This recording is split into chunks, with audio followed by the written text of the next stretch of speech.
close your eyes. Or, if you prefer, simply allow your gaze to soften, to lose its focus on the specific objects and shapes that define your immediate world. Let the boundaries of things blur, just for a moment. Take a slow, deliberate, and deeply conscious breath. Feel the air as it enters your body, a cool and invisible current, a silent gift from the world outside.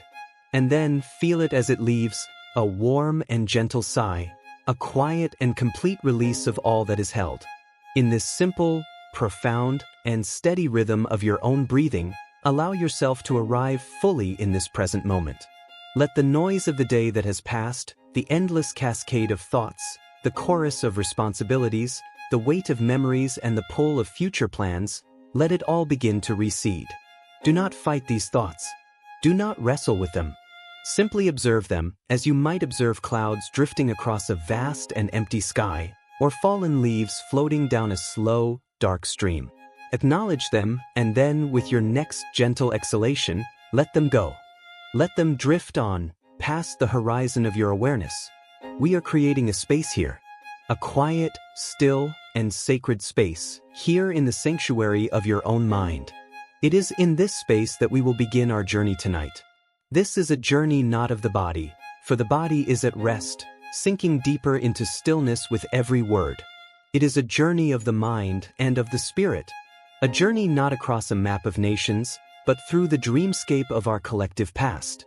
We are going to travel along the invisible threads that once connected the entirety of the known world, the delicate, yet resilient filaments that wove humanity into a single, complex tapestry of exchange and discovery. We are not traveling on a road of stone and gravel, for this road was rarely paved. We are traveling on a road of ideas, a road of faith, a road of dreams. We are traveling on a road made of silk. But to truly understand the dream of the Silk Road, to comprehend its breathtaking audacity and its world-altering significance, we must first travel back further still. We must immerse ourselves in the world that existed before it. A world without connection. A world of profound and monumental separation. We must try to imagine, with the full power of our sensory imagination, a world of walls. Not always walls of brick and mortar, but walls far more formidable. Walls of impassable mountains, their peaks scraping the heavens, wrapped in eternal ice. Walls of searing, waterless deserts, vast oceans of sand where life itself seemed an impossibility. Walls of dense, tangled forests and steaming jungles.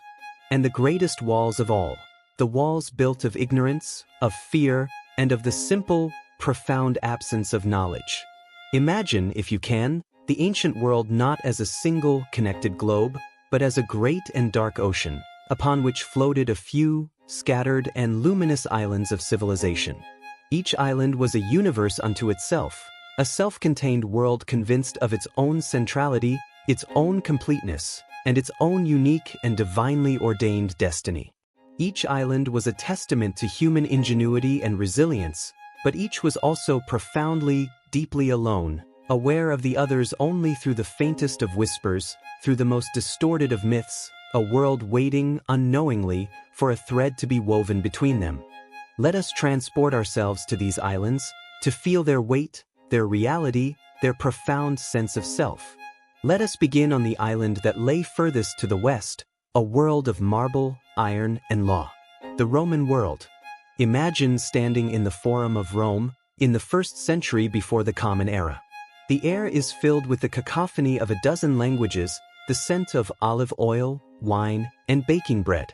You are at the heart of the Orbis Terrarum, the circle of the lands, the world as they knew it. For a Roman citizen, for a senator, for a legionary, the world was a simple and comprehensible thing. It was composed of the empire and everything else. The empire was order, it was civilization, it was straight, paved roads that cut across continents.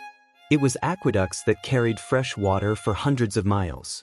It was the law, codified and absolute. It was the disciplined, unstoppable might of the legions, pushing the boundaries of order ever outward. Beyond those boundaries, beyond the Rhine, beyond the Danube, beyond the sands of Syria, lay only chaos. A vast, formless, and terrifying realm of barbarians, painted Celts, savage Germans, mysterious desert nomads. The world beyond the frontier was not a place of other civilizations. It was the absence of civilization. The Romans were masters of the known world, their world. They craved luxury. The patrician villas were adorned with silks from the east, but they did not know where this silk truly came from. To them, it was a mythical substance, a thing of wonder. Pliny the Elder, a great Roman scholar, believed it was a kind of fleece, combed from the leaves of strange trees in a distant, unnamed forest. They held pearls from the Persian Gulf and spices from the coast of India, brought to them through a long and convoluted chain of secretive middlemen. They knew of the Parthian Empire to their east, a formidable and frustrating military rival, a wall against which their legions had broken time and again. But of the world beyond Parthia, they knew nothing. It did not exist on their maps. It did not factor into their politics. Their world, for all its immense power and sophistication, was a finite and enclosed space, a magnificent room with no windows facing east. They were masters of a house who did not know that their house was part of a much larger and far more complex neighborhood. They were an island, content in their splendid, sun-drenched isolation. Now let us travel. Let our minds drift eastward, across thousands of miles of unknown territory, across the great spine of Asia. Let us cross the lands of the Parthians, past the oasis cities of Mesopotamia. Let us journey further still, across the vast, windswept plains of Central Asia, across the formidable barrier of the Pamir Mountains, the icy roof of the world. Let us cross the terrifying expanse of the Taklamakan Desert, a sea of sand whose name, in the local tongue, meant, "You go in, but you do not come out." And there, on the other side of these almost insurmountable barriers, we arrive on another island of civilization, an island even more ancient, more populous, and in many ways, more sophisticated than Rome. We arrive in the China of the Han Dynasty. This was the Zhonghua, the Middle Kingdom. Not a kingdom among others, but the kingdom at the very center of the universe, the only place of true civilization under heaven. The emperor was the son of heaven, the link between the celestial order and the world of humanity. His power was absolute, his bureaucracy a marvel of intricate, scholarly administration. This was a world built on the profound philosophical bedrock of Confucian harmony, of respect for ritual, of reverence for one's ancestors. It was a world of incredible invention. They had mastered the casting of iron, the invention of paper, the construction of the seismograph. Their cities were wonders of planned, grid-like order. Their palaces were universes of ritual and protocol. For the Han Chinese, the world was simple. There was China, and there was everything outside of China. The boundary was marked, physically and psychologically, by the Great Wall, a serpentine dragon of earth and stone that stretched for thousands of miles along the northern frontier. The wall was not just a defense against the nomadic horsemen of the steppe, whom they called the Xiongnu. It was the edge of the world. To be within the wall was to be civilized, to be human in the truest sense. To be outside the wall was to be a barbarian, a lesser being, living in a state of primitive chaos. They knew of the nomadic tribes who harried their borders. But of the great empires of Persia or Rome, they had no knowledge. These places were as remote and as mythical to them as the palaces on the moon. They were a universe unto themselves, a vast, self-sufficient, and deeply proud island, convinced that they lacked nothing that the outside world could possibly offer. Their world, too, was a magnificent, ornate room, but its windows faced only inward. And between these two colossal, ignorant superpowers of Rome and China lay the great gatekeeper, the Parthian Empire of Persia, a formidable civilization in its own right, heir to the ancient traditions of Mesopotamia. The Parthians were brilliant horsemen and archers, the only power that could consistently stand against the Roman legions. And they controlled the land in between. They were the bridge, but it was a bridge they guarded jealously. They profited immensely from the trickle of trade that passed through their lands, buying goods from the east and selling them at a huge markup to the west. But they had no interest in connecting the two worlds. They understood, with shrewd geopolitical insight, that keeping Rome and China ignorant of one another was the key to their own power and prosperity. They were the wall in the middle, the lock on the door. The world was fragmented, compartmentalized, and asleep. It was waiting for a key. The spark that would eventually set the world ablaze with new connections was not lit by a desire for wealth, nor by a thirst for knowledge. It was lit, as so many great changes are, by fear and by the cold, hard calculus of military necessity. For centuries, the mighty Han Empire in China, for all its power and sophistication, lived under the shadow of a constant and terrifying threat. To their north, across the Great Wall, lay the vast, unending grasslands of the steppe. And this was the domain of the Xiongnu. The Xiongnu were a confederation of nomadic tribes, a people of the horse. They were, perhaps, the finest horsemen the world had ever seen. They lived in the saddle. Their wealth was not in land or cities, but in their vast herds of horses, sheep, and cattle. They were a restless, relentless force of nature, a blizzard of arrows, a whirlwind of hooves. Their raids into the fertile lands of northern China were a constant, bleeding wound for the empire. The Great Wall could slow them, but it could not stop them. The disciplined infantry of the Han army was no match for the lightning speed and hit-and-run tactics of the Xiongnu cavalry on the open plains. The Chinese warhorses were small, sturdy Mongolian ponies, no match for the larger, more powerful steeds of the nomads.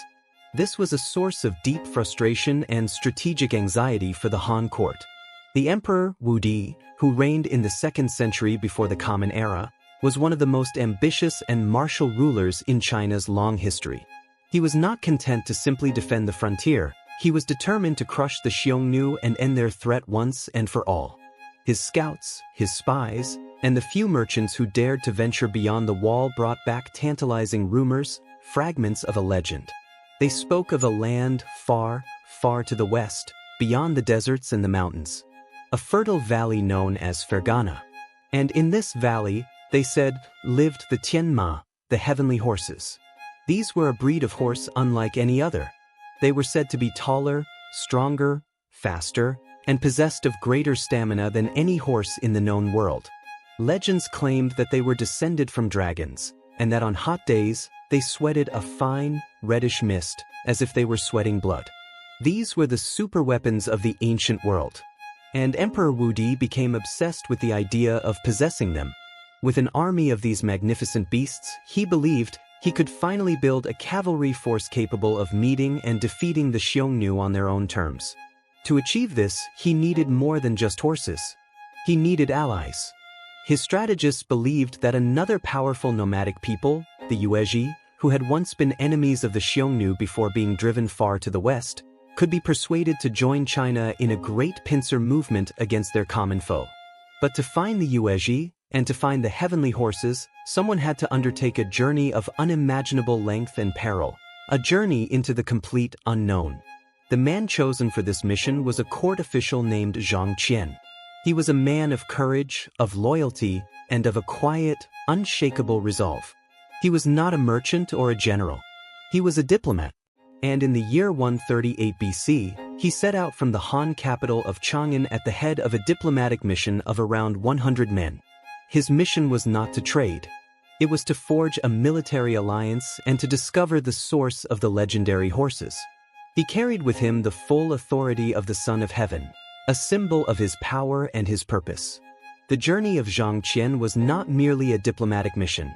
It became an epic, a foundational myth of exploration and endurance that would be told and retold for centuries. Almost as soon as his caravan passed the Jade Gate, the last fortified outpost of the Han Empire, it was ambushed and captured by the very people he sought to defeat, the Xiongnu. For 10 long years, Zhang Qian was held as a prisoner. The Xiongnu leader, hoping to break his spirit and make him renounce his loyalty to the Han, treated him with a strange mixture of respect and cruelty. He was given a Xiongnu wife, with whom he had children. He was allowed to live with a degree of freedom. But he was a captive. He learned their language. He came to understand their customs, their way of life, their military strengths and weaknesses. But through it all, he never forgot his emperor. He never forgot his mission. He kept with him, always, the yak-tail banner that symbolized his status as an imperial envoy. After a decade of captivity, Seeing an opportunity when the attention of his captors was lax, he escaped.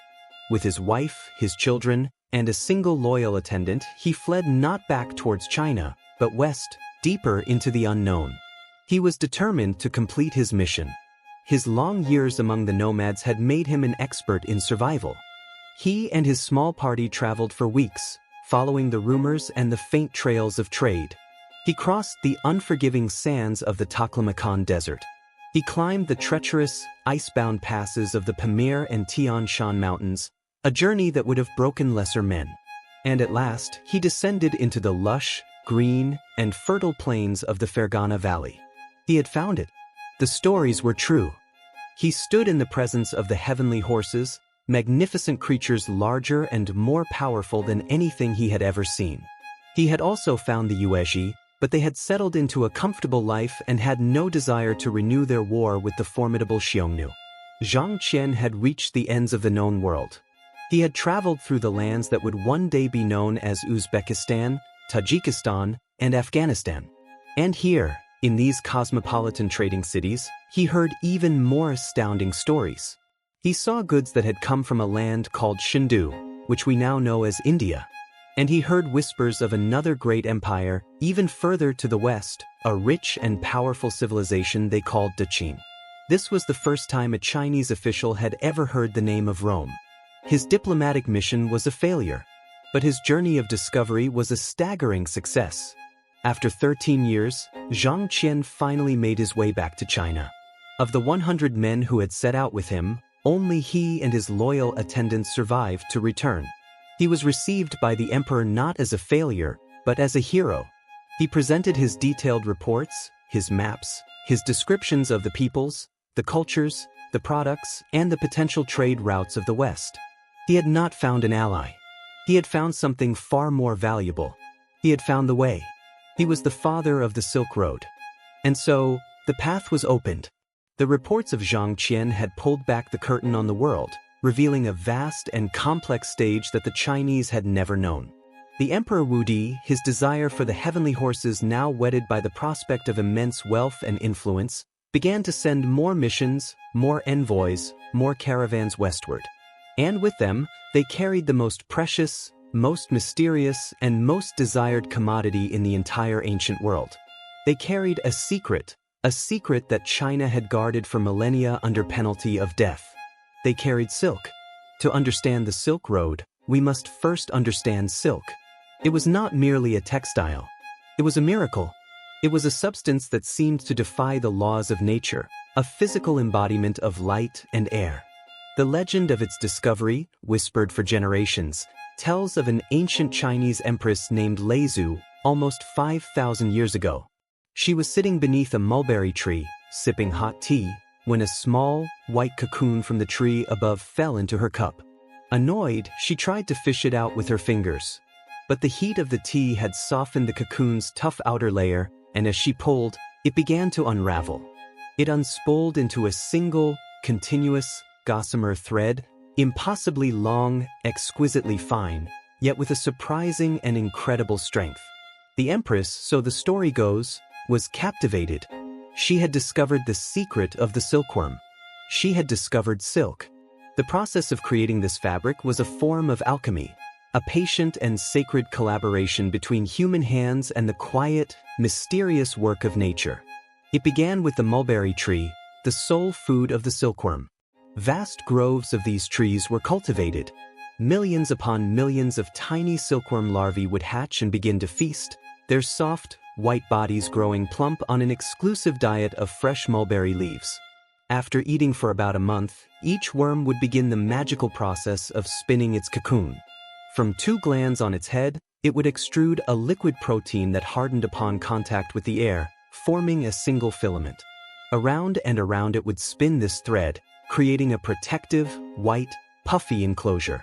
It is within this quiet, sealed chamber that it would transform. But for the silk farmers, this was the moment of harvest.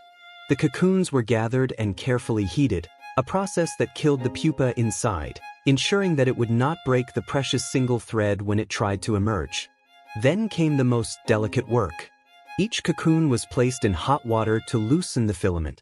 A worker, usually a woman with skilled and sensitive fingers, would find the end of the thread and begin to unwind it.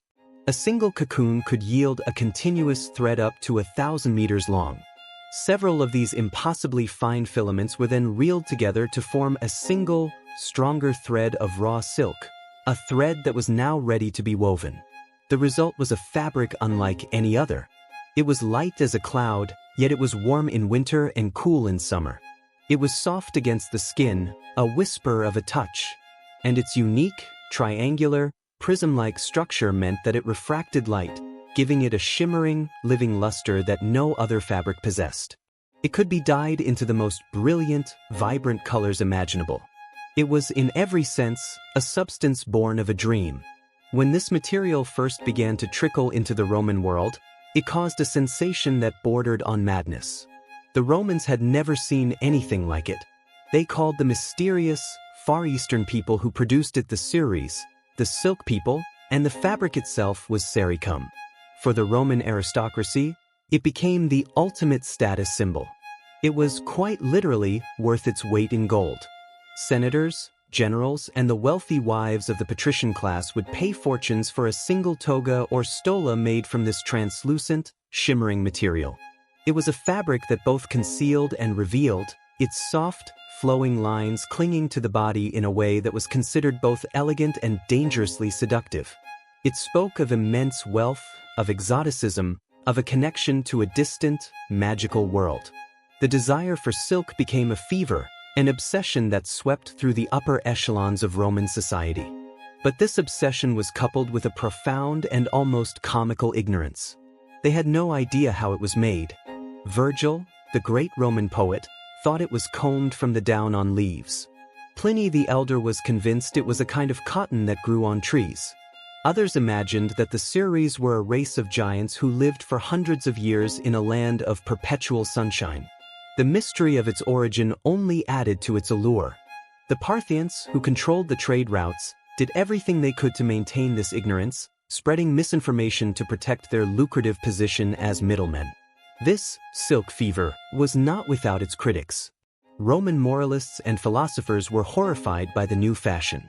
Seneca the Younger railed against the transparent garments, decrying them as woven wind that did nothing to conceal a woman's body, calling them an invitation to adultery and moral decay.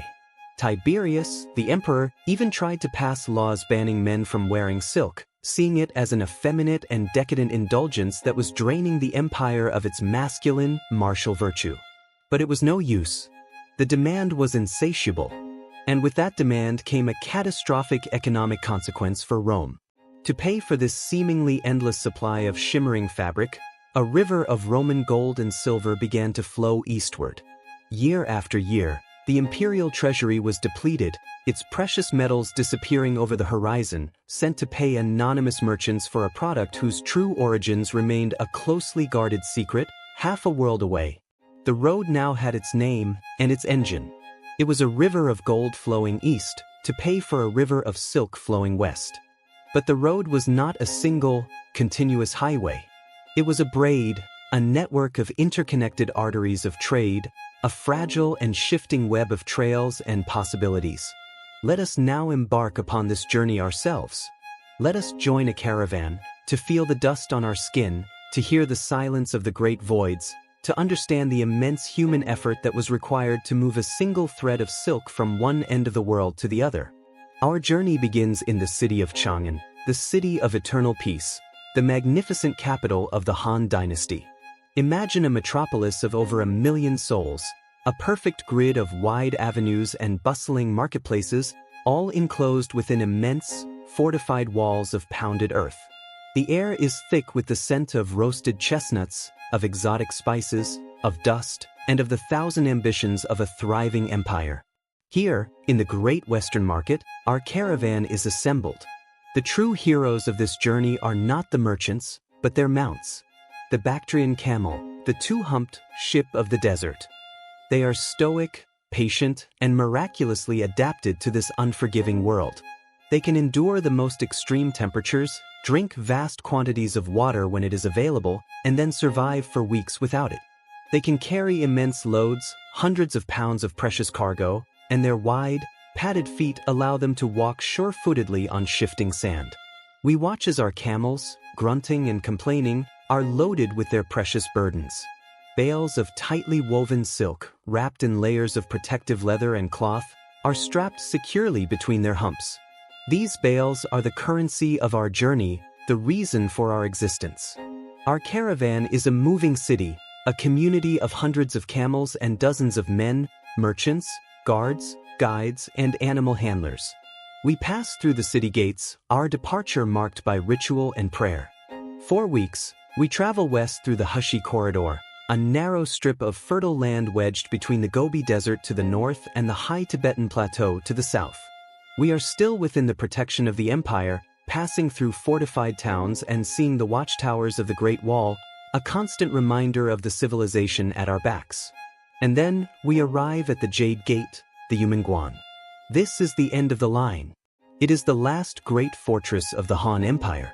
To pass through its gates is to leave the Middle Kingdom, to step off the map and into the vast, untamed wilderness of the western regions. The moment is a somber one. We are leaving the world of order and entering a world of chaos and uncertainty. Before us now lies the Taklamakan Desert, a vast, white, silent emptiness that stretches to the horizon. Its name whispers a warning: you go in, but you do not come out.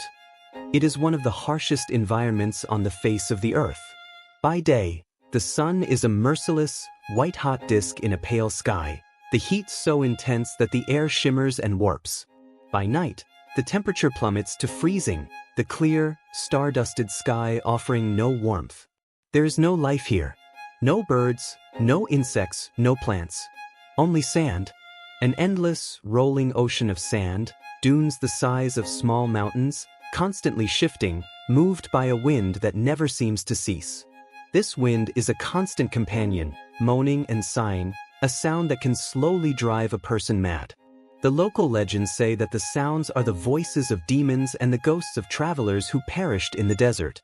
They say these spirits mimic the voices of loved ones, calling out from just over the next dune, trying to lure the caravan off the true path and into the empty heart of the desert, to a slow death from thirst. Our journey is a desperate game of connecting the dots, a slow, plodding march from one tiny oasis to the next. These oases are the lifelines of the Silk Road. Small, miraculous islands of green in the vast ocean of yellow, places where underground water has reached the surface, allowing palm trees and small shrubs to grow. Our lives depend entirely on the bitter, brackish water drawn from their deep wells. After weeks, or sometimes months, in the suffocating emptiness of the desert, we arrive at a true city, a jewel of the oasis route, like Kashgar or Khotan. The relief is overwhelming. Here, the cultures of the world collide. In the bazaars, we see Chinese merchants with their silk, Sogdian traders from the lands of Persia, Buddhist monks from India, and nomadic chieftains from the northern steppes. A dozen different languages are spoken. It is here that the first great exchange takes place. The Chinese merchants, their journey already unimaginably long and dangerous, will often go no further. They sell their silk to the true masters of the Silk Road, the middlemen who will carry it on the next leg of its journey. These were often the Sogdians, a brilliant and tenacious people from the region of Samarkand and Bokhara, who for centuries dominated the caravan trade. In exchange for the silk, we receive goods from the west: strong horses, jade from the nearby mountains, Persian carpets, and Roman glass. Our caravan, now under new ownership, prepares for the next great obstacle. We must climb the Pamirs, the roof of the world. The desert's heat is replaced by a crippling, biting cold. The wide, soft dunes are replaced by narrow, treacherous mountain passes, paths of loose shale above bottomless chasms. The air grows thin, making every breath a conscious effort. The camels, so at home in the desert, struggle on the icy, rocky terrain. Many will be lost, slipping from the precipices into the silent void below. This is a land of eagles and snow leopards, a world of stark, cruel beauty. After descending from these formidable peaks, we enter the lands of Persia. Here, in great trading cities like Merv or Ekbatana, the silk will likely change hands again. Parthian or Sasanian Persian merchants will take control of the cargo, carrying it on its final leg to the frontiers of the Roman Empire. The entire journey, from Chang'an to the shores of the Mediterranean, could take over a year. It was a journey of immense peril. The threat of bandits was constant. Sandstorms could arise without warning, burying an entire caravan in minutes.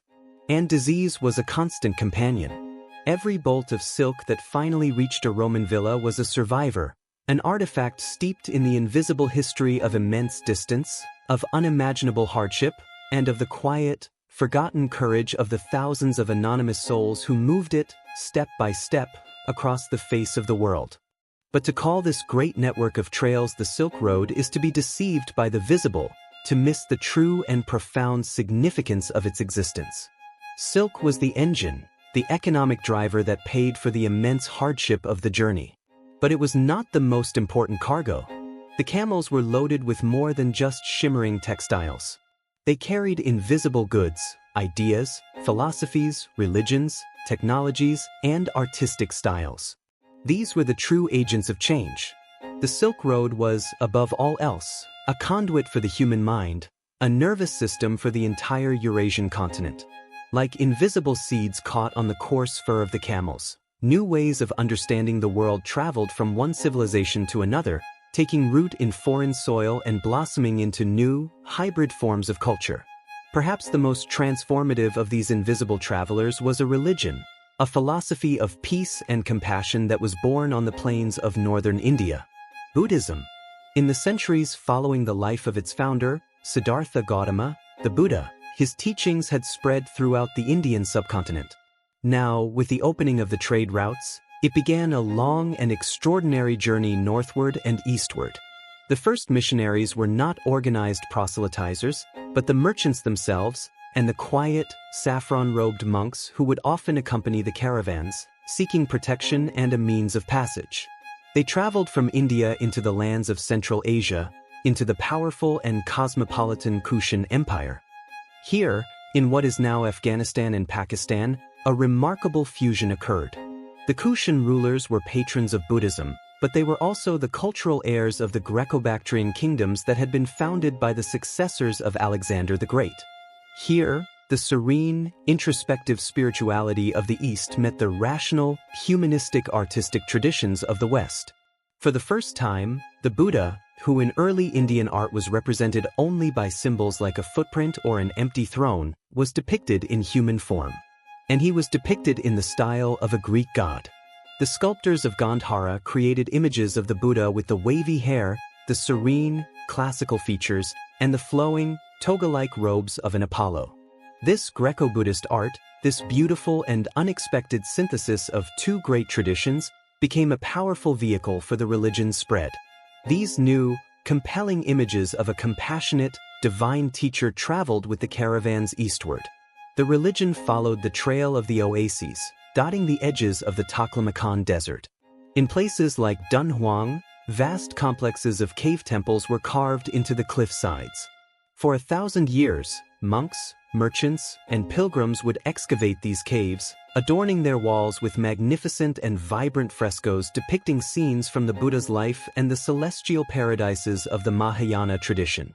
These caves became great libraries, filled with sacred texts, the sutras, which were painstakingly translated from Sanskrit into Chinese and other local languages. The Silk Road had taken a philosophy that had begun with a single man meditating under a tree in India and transformed it into one of the world's great religions, a spiritual force that would shape the culture of China and subsequently Korea and Japan for the next 2,000 years. But the traffic of faith was not a one-way street. From the West, other religions began their own slow journey eastward. Christianity, primarily in its Nestorian form, which had been declared a heresy in the Roman Empire, found fertile ground in the more tolerant lands of Persia.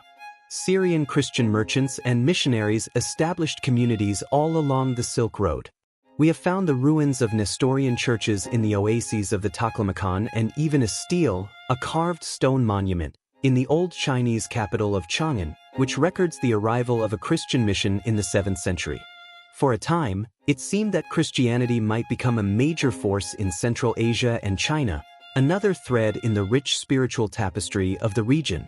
Manichaeism, a fascinating and syncretic religion born in Persia that blended elements of Zoroastrianism, Buddhism, and Christianity, also used the Silk Road as its primary artery of expansion. Its followers, with their emphasis on knowledge, art, and a cosmic struggle between light and darkness, founded communities across Asia.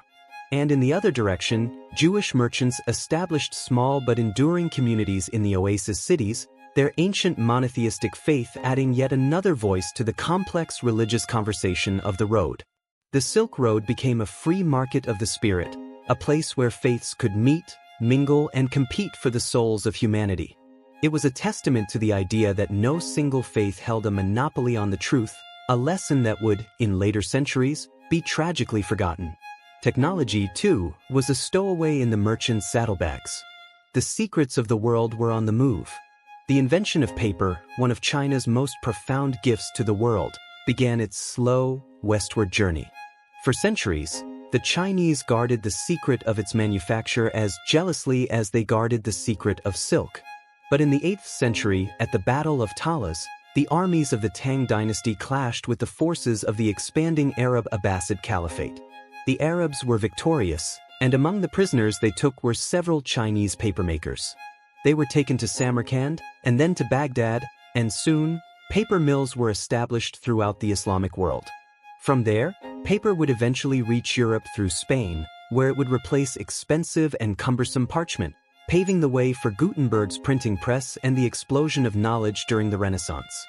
Gunpowder, the magnetic compass, the stern post rudder for ships, the wheelbarrow, all these and more would follow the same path, their journeys taking centuries, their origins often forgotten, but their impact on the world immeasurable.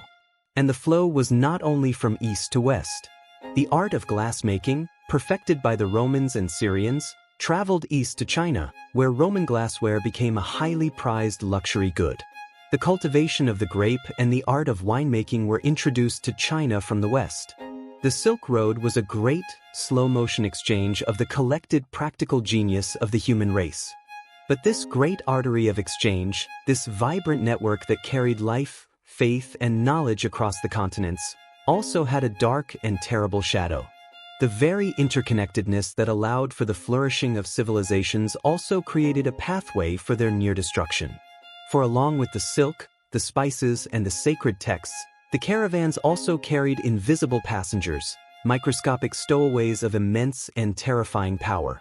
They carried disease. In a world of isolated civilizations, an epidemic might devastate a single region, but it would eventually burn itself out, contained by the natural barriers of geography. The Silk Road changed that. It created a superhighway for pathogens.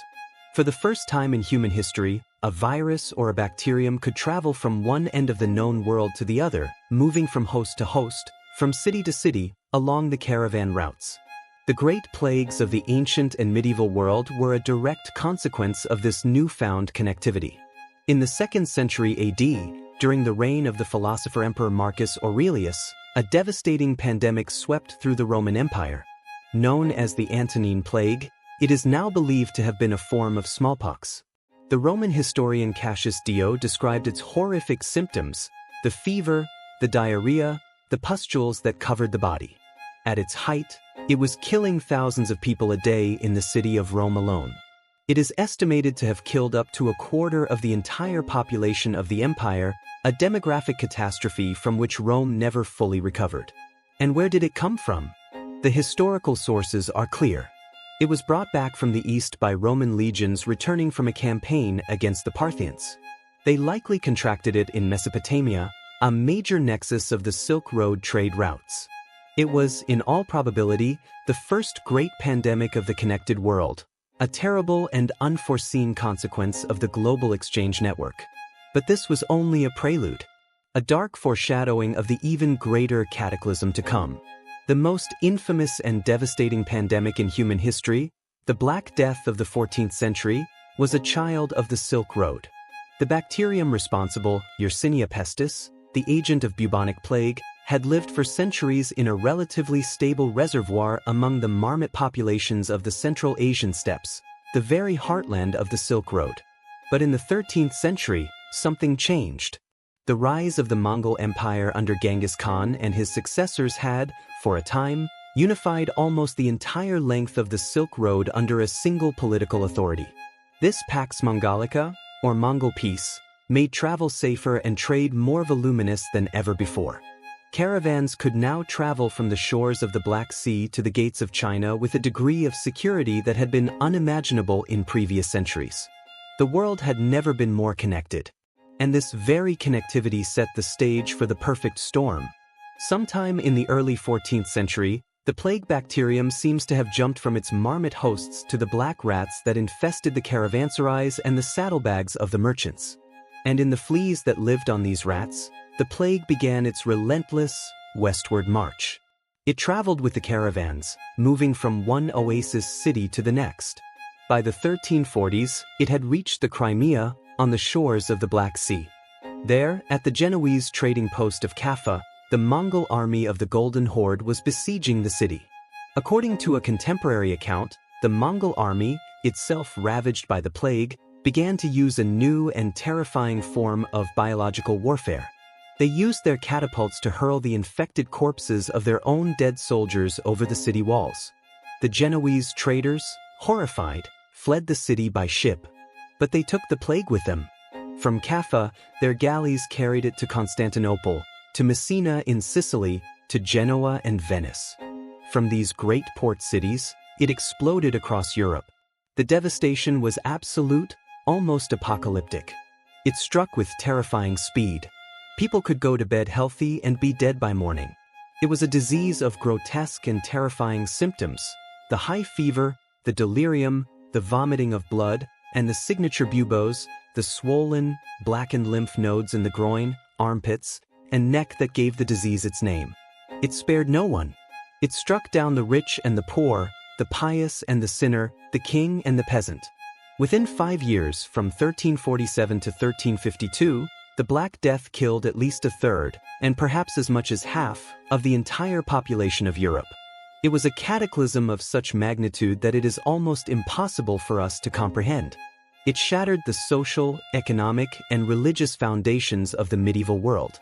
And it was a direct, if unintended, consequence of the very trade network that had brought Europe the luxuries and ideas of the East.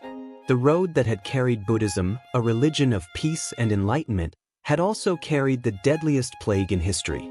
It was a stark and terrible reminder that when worlds connect, they exchange not only their virtues, but also their vulnerabilities. The great road of exchange was also a great road of contagion. It was the price of a connected world, a price paid in an ocean of human suffering. This was the dark legacy of the Silk Road, the ghost that haunts its memory, a chilling lesson about the fragile and often dangerous nature of our interconnected world. And so, the road that had connected the world also carried the seeds of its own undoing. But the great decline of the Silk Road was not a single, catastrophic event. It was not a sudden death, but a long, slow twilight. It was a river that did not vanish in a flood, but one that slowly dried up, its great current dwindling to a trickle, its tributaries disappearing one by one, until only a dry and dusty riverbed remained, a scar on the face of the desert. The forces that brought about its end were as complex and as intertwined as the road itself. They were forces of politics, of technology, of economics, and of the slow, grinding, and inexorable shift of history itself. The first and most fundamental cause was the silent footsteps of decay that haunted the great empires at either end of the route. The Silk Road could only function, could only thrive, in an environment of relative stability. The caravans required a degree of security. They needed powerful states that could police the routes, suppress banditry, and maintain the wells and caravanserais in the remote oases. When these great imperial umbrellas collapsed, the web of trade was torn to shreds. At the western end of the road, the slow, agonizing decline and fall of the Roman Empire throughout the 4th and 5th centuries was a devastating blow. The great market for silk and other Eastern luxuries began to shrink. The economy of Europe fragmented. The political chaos that followed the collapse of imperial authority made long-distance travel a suicidal proposition. The western anchor of the great chain had rusted through and broken. At the eastern end, a similar story unfolded. The Great Han Dynasty, which had pioneered the route, itself fell into a long period of disunity and civil war in the 3rd century. For several centuries, China was a fractured and warring land. The will and the resources to project power deep into Central Asia vanished. For a time, in the 7th and 8th centuries, the road experienced a magnificent Second Golden Age. This was made possible by the rise of two new, powerful and stable superpowers. In the East, the glorious Tang dynasty reunified China and presided over a cultural and economic renaissance. Its capital, Chang'an, became the most cosmopolitan and magnificent city on earth. In the West, the rise of Islam created a vast and powerful new empire, the Abbasid Caliphate, with its own glittering capital at Baghdad. For a time, these two empires created a new stability, and the flow of goods and ideas resumed, perhaps with even greater intensity than before. This was the era when paper and the knowledge of Islam traveled east, and when Tang China's influence was felt as far away as Persia. But this, too, was a fleeting moment of stability. The Tang dynasty was eventually weakened by internal rebellions and collapsed, plunging China once again into a period of fragmentation. The Islamic world, too, began to fracture into rival caliphates and sultanates. The road became a patchwork of warring states, each demanding exorbitant taxes, each a potential source of danger and delay. The final, great and terrible unification of the road came with the Mongols. The Pax Mongolica of the 13th and 14th centuries, as we have seen, created the largest land empire in history. For a brief, shining century, a merchant could travel from Hungary to Korea with a single Mongol passport, a journey safer than it had ever been before or since. But the Mongol Empire was a colossus built on the will of a few great khans. Upon their death, it too shattered into warring successor states. This final collapse was the death knell for the great transcontinental caravan trade. The political unity that had been its lifeblood was gone, forever. But while the land empires were crumbling, a new and powerful force was rising, a force that would ultimately render the old caravan routes obsolete. This was the Maritime Revolution. The sea began to offer a different path, a new kind of Silk Road, one made of water. For centuries, maritime trade had existed in parallel to the land routes, particularly in the Indian Ocean, where Arab, Indian, and Persian sailors had woven their own intricate network of trade. But as shipbuilding and navigational technology improved, the advantages of the sea became overwhelming. A single large ship, a Chinese junk or an Arab dhow, could carry the cargo of 1,000 camels, and do so at a fraction of the cost. The journey by sea was not without its own perils. Storms and pirates were a constant threat. But it avoided the crushing taxes, the endless mountains, the waterless deserts, and the political chaos of the overland route. The magnetic compass, a Chinese invention that had traveled west along the Silk Road, now ironically became the key to its undoing, allowing sailors to navigate the open oceans with greater confidence. The lateen sail, used by Arab dhows, allowed ships to sail against the wind. Knowledge of the monsoon winds of the Indian Ocean was perfected, allowing for predictable, seasonal journeys. The sea was becoming a highway, and the desert was becoming a backwater. The great oasis cities of the Silk Road, which had grown rich for 1,000 years by serving the caravans, began a slow, inexorable decline. Their wells were neglected, their palaces crumbled, and the desert sands began to reclaim their once vibrant marketplaces. The final, symbolic nail in the coffin of the classical Silk Road was hammered in the year 1453. In that year, the Ottoman Turkish Sultan, Mehmed the Conqueror, captured the ancient Christian capital of Constantinople. The Ottomans, now in control of the vital land bridge between Europe and Asia, effectively closed the old routes to their European Christian rivals, or charged such ruinous taxes that the trade became unprofitable. This act did not end the trade in Eastern goods, but it created a powerful new incentive for the seafaring nations of Western Europe, like Portugal and Spain, to find their own, direct sea route to the spices and silks of the East, a route that would bypass the Ottoman and Venetian monopolies. This quest, this desperate search for a new way to the Indies, would lead sailors like Vasco da Gama around Africa and Christopher Columbus across the Atlantic. It would lead to the age of discovery, the mapping of the entire globe, and the birth of the modern, interconnected world. The old road, the road of the camel and the caravan, had served its purpose. It had woven the ancient world together. Now its work was done. It began its long, slow descent into silence, into memory, and into myth. And so, the great road fell silent. The rhythmic chanting of the caravan drivers, the soft padding of thousands of camel feet on the ancient trails, the creak of leather and the jingle of bells, all of it faded, replaced by the sighing of the wind across the empty dunes. The great oasis cities, once vibrant cosmopolitan hubs teeming with 100 different languages and faiths, began to shrink, their once grand monuments slowly surrendering to the patient, relentless embrace of the desert sand.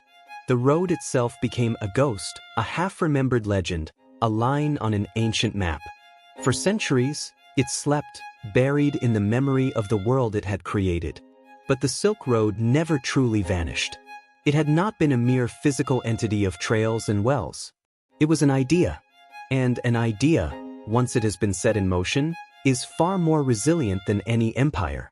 The road ceased to be a highway for commerce, but it survived as a metaphor, as a powerful symbol of connection, of exchange, and of the incredible, transformative power that is unleashed when different worlds collide.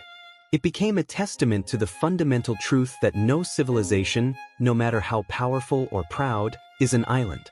It lives in the memory of our world as a reminder that the great leaps forward in human history are born not of isolation, but of interaction. They are born in the chaotic, vibrant, and often dangerous spaces where cultures meet, where ideas are challenged, and where the certainties of one world are forced to confront the possibilities of another. The legacy of the road is written not on maps, but within us. It is woven into the very fabric of our modern world, in ways so profound that we often fail to see them. The faiths that were carried on its back, Buddhism, Christianity, Islam, are today the spiritual bedrock for billions of people. The technologies that it slowly transmitted, paper, printing, gunpowder, the compass, were not just traded goods. They were the fundamental building blocks of the modern age, the catalysts that sparked the Renaissance, the Reformation, and the scientific revolution in Europe. The foods and spices that traveled with the caravans transformed the cuisines of the world, introducing rice to Persia, grapes to China, and the spices of the East to the kitchens of the West. The artistic styles that mingled in the workshops of its cities created new, hybrid forms of beauty that continue to inspire us. We live in a world that was dreamed into being in the caravanserais of Samarkand and the bazaars of Kashgar. And then in the 19th and early 20th centuries, the road began to re-emerge from its long slumber, not as a trade route, but as an object of intense fascination and a new kind of journey. A new breed of explorer, the archaeologist-adventurer, men like Sven Hedin from Sweden, Aurel Stein from Britain, and Albert von Lecoq from Germany were drawn to the legends of the lost cities of the Taklamakan. They were the new Zhangqians, but they traveled not in search of horses or allies, but in search of the past. With immense courage and scholarly dedication, they led expeditions into the heart of the desert, rediscovering the ancient oasis kingdoms that had been buried by sand and time for half a millennium. What they found was a lost world, preserved in the dry, sterile air of the desert as if in a time capsule. They excavated ruined cities, revealing the stunningly beautiful Greco-Buddhist art of the Gandharan tradition. They uncovered the magnificent cave temples of Dunhuang, and in a sealed chamber, they found a perfectly preserved library of tens of thousands of ancient manuscripts, written in a dozen different languages, a discovery as important for the history of the East as the Dead Sea Scrolls were for the West. They unearthed the letters of Sogdian merchants, the tax records of Chinese garrisons, the sacred texts of Manichaean priests. They were piecing together the ghost of the Silk Road, giving voice to the silent sands.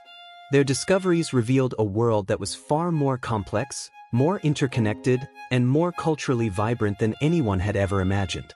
They proved that the history of humanity was not a story of separate civilizations, but a single, shared story of continuous and creative interaction.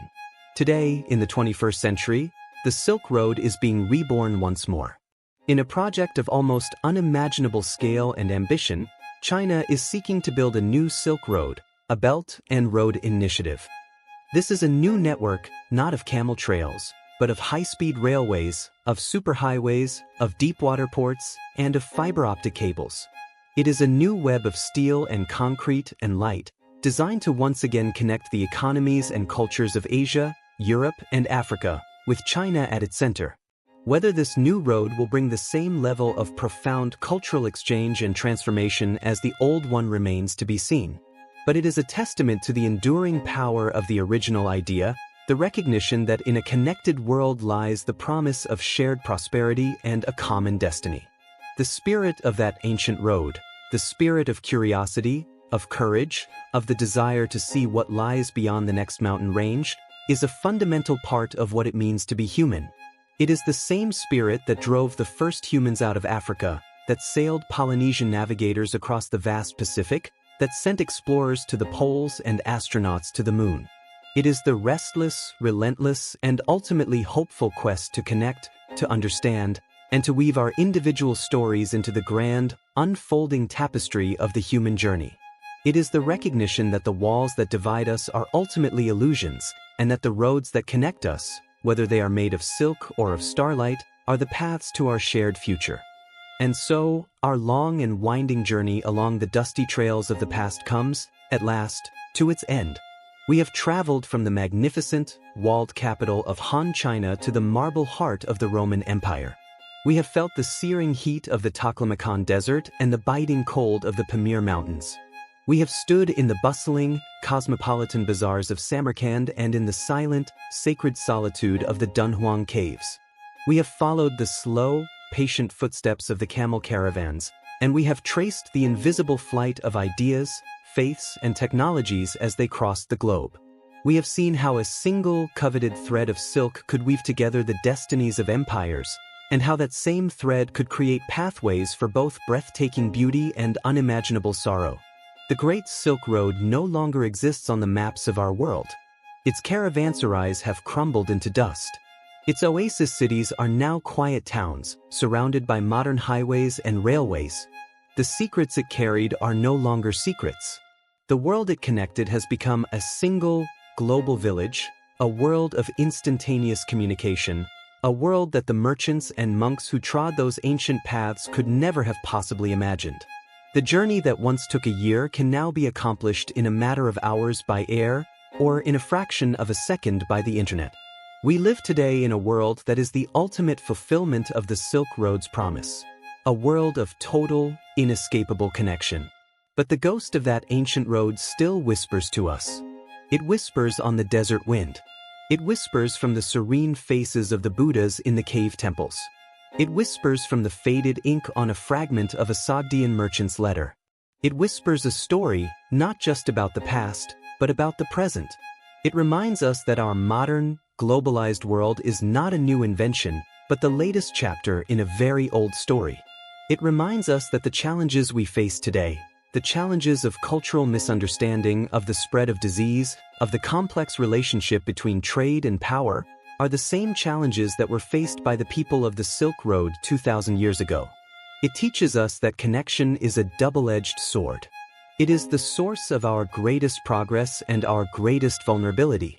It offers the promise of shared understanding and the peril of shared conflict. The road, in its long and complex history, was a stage for both. It was a place of peaceful exchange and of violent conquest, of artistic fusion and of cultural friction, of spiritual enlightenment and of devastating plague. It holds no simple lessons, no easy answers. It offers only a profound and humbling perspective on the long, intricate, and often contradictory story of our journey as a species. And so, as we prepare to leave this dream of the past, let us carry with us not just the stories, but the silence. The profound and deep and healing silence of the desert at night, under a canopy of brilliant, cold stars. The silence of a forgotten cave temple, filled with the patient, compassionate gaze of 1,000 painted Buddhas. The silence of history itself, the vast, quiet space that holds all of our striving, all of our journeys, and all of our dreams. The road is quiet now. The camels are at rest. The merchants have reached their final destination. The long journey is over. And now, your own journey for this day, for this moment, is also complete. There are no more mountains to climb, no more deserts to cross. There is only the stillness of this present moment, the gentle rhythm of your own breathing, and the quiet, welcoming darkness. Let the echoes of the distant caravan bells fade into the landscape of your dreams. Let the stories dissolve, and allow your own mind to find its own quiet, its own oasis, its own well-deserved, deeply profound, and healing rest.